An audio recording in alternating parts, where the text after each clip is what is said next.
Mmm, yummy. So, I really want a warm shower right now. So I've decided that I'm going to at least take a look at the shower sump box. And while I can buy a replacement online, exact replacement, basically a drop-in box and everything, for about $110, figure I might as well try to use the same box, take those out, see if I can troubleshoot which one is broken, and go from there. Luckily, I actually have that exact same pump. It's the exact same pump I used to pump out my fresh water tank.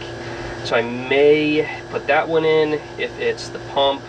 If it's the float switch, I think I have a spare, but I'll have to go and double check. And if all else fails, then I may just have to unfortunately purchase a whole new box, since I don't think they make that Atwood pump anymore, and unless I can find one that will fit inside this Sump pump box. So let's go ahead and unfortunately open this thing up. I better have the bleach ready. Well, this has turned into an absolute ordeal. As you can see, the box is now unhooked. I switched out the pump because the original pump wasn't turning on. Of course, it was the float switch that was causing the problem, so the float switch I just bypassed.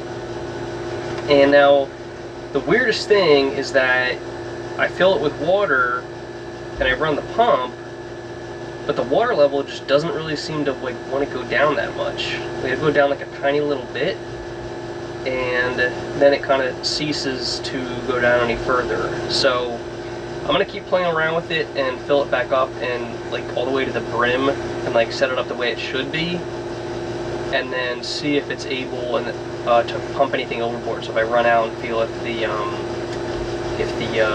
overboard gray water discharge is kind of wet. Well, I ran it while I continued to bring in fresh water from the shower, and I went up on deck and there was about a tiny little trickle stream, like one thin stream of water coming out. Barely any water at all. So I don't know if the pump's underpowered or the height that the water has to get up to, or what the problem is, but I did purchase both a new shower sump box, just because I've pretty much about had it with this one. The float switch is dead and it's impossible to find another one of these motors, so I'm just going to buy a whole new one. So I got that for about 40 bucks online. And then as well, I also bought a plumbing snake, just in the event that there is some sort of blockage in the overboard grade wastewater. I would highly doubt it, but you never know, so I figured I'd toss that in. I'm probably going to need it at least one point or another in my life anyways, so I might as well get it now and use it for this project and then keep it on the boat, and then I'll have it from here on out. And as unfortunate as it is, since that took such a long time and so much water was expelled from the box and ended up in the bilge, all of that nasty, horrific water is down there in the bilge, which I don't really want down there. So I've decided that I need to get the water out of the bilge anyway, the nasty water. So I figured I might as well just take a shower, because I feel disgusting after dealing with that nasty water, and the shower water is just going to end up going into the bilge anyway, which needs to be emptied out. So if anything, my relatively kind of clean, soapy-ish shower water will end up in the bilge and hopefully displace some of the really nasty, gunky water that was coming out of the delightful shower sump pump box. Well, the strangest thing happened. Last night I took a shower, had nice warm hot water, and then I woke up this morning and unfortunately there was no more hot water. So I wasn't too sure what the problem was. I turned off the hot water heater switch and then turned it back on thinking maybe it would reset. But unfortunately, it looks like I still am not having any hot water come out of the hot water heater. Now, I looked up the user manual for the hot water heater, which is I believe it's Seaward Products. Yeah, Seaward Products there. I looked up the user manual, and there is a high temperature reset button on this end of it down here, and the button was pushed out, meaning that the heating element had reached a high temperature, too high, and had shut off. Unfortunately, there's really no way to tell if it's on, except you just leave it sit there for a while and either feel if it's warm to touch or if it produces any warm water. I unfortunately do not have an AC ammeter on my boat, only a DC, so I'm not able to tell what the AC load is coming from the dock power. So really the only way for me to tell is to kind of just wait and see. I did verify that it is getting 120 volts directly to it, so it's not a wiring problem, it's not a problem with the electric panel. The thing that I'm leaning towards now is because that high temperature switch was flipped, I'm assuming that it is the heating element. So if I come around this way and climb over the couch, I did open it up, and down there at the bottom is the heating element. So I'm going to check for continuity across it, but in order to do that I have to disconnect the leads before I can check for continuity. If there is resistance across the heating element, that means the heating element works and it's something else. If for whatever reason my multimeter there comes across and says that there is an infinite resistance across the heating element, then it most likely means that the heating element burnt out and I have to purchase a new one. So I'm going to give that a whirl. Unfortunately, I can't film it because it's pretty darn tight down in there, and I have to undo a couple screws to get the leads off first. It really is the little things like having a clean and relatively functional V-berth that make the boat actually seem more like a home rather than kind of like a weekend boat slash storage unit.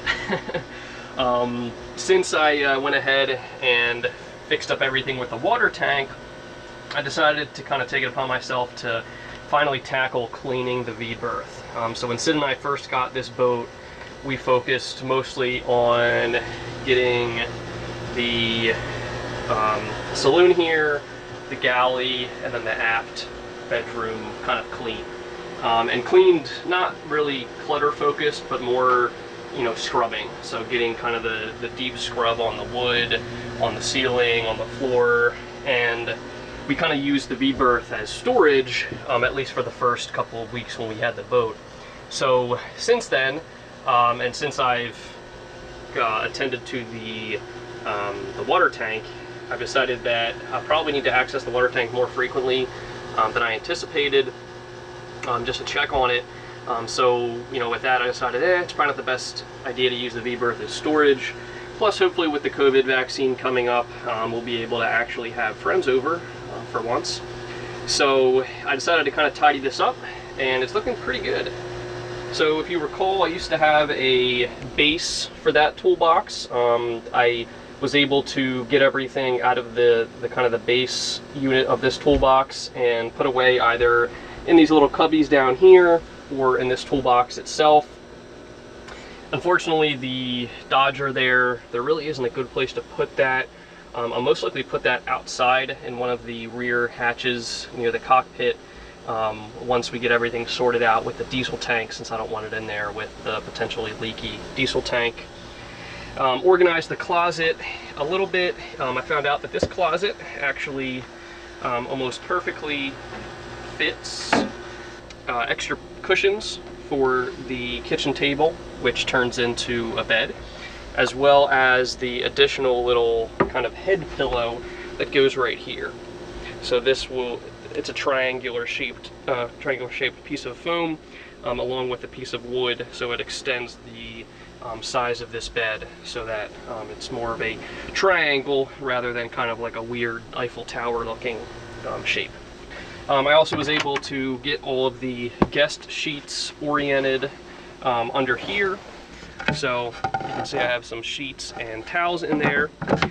On this side, there's actually a much bigger storage area, but I've decided to drill about a 5-inch diameter hole in that so I can access the lid for the water tank, which is right about here, so that instead of having to take all the pillows off and then 2 sets of plywood just to get to the tank, I'll be able to basically just lift this pillow up, and if I scoot this over a little bit, you can actually see there's that large storage area.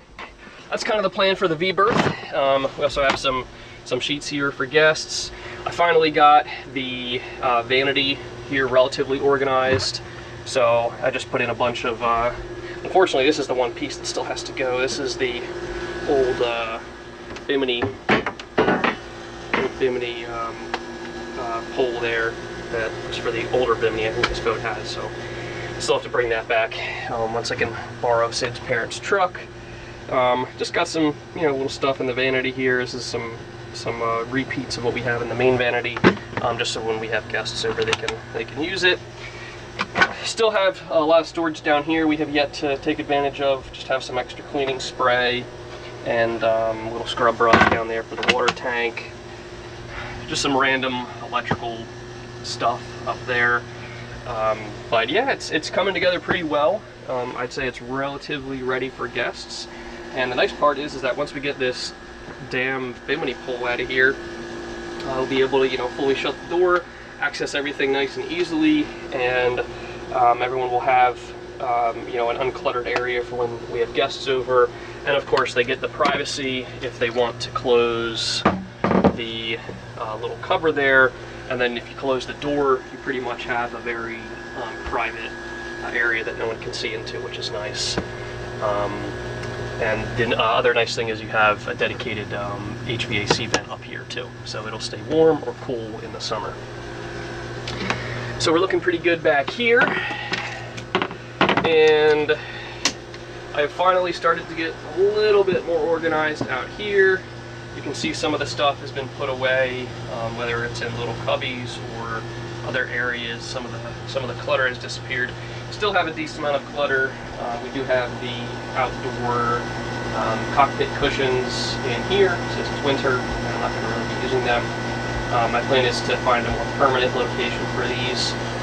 I still have yet to utilize all of the in-floor storage. So there is some storage here which I can access, but it's not really accessible right now because this Bimini pole is in the way all the time.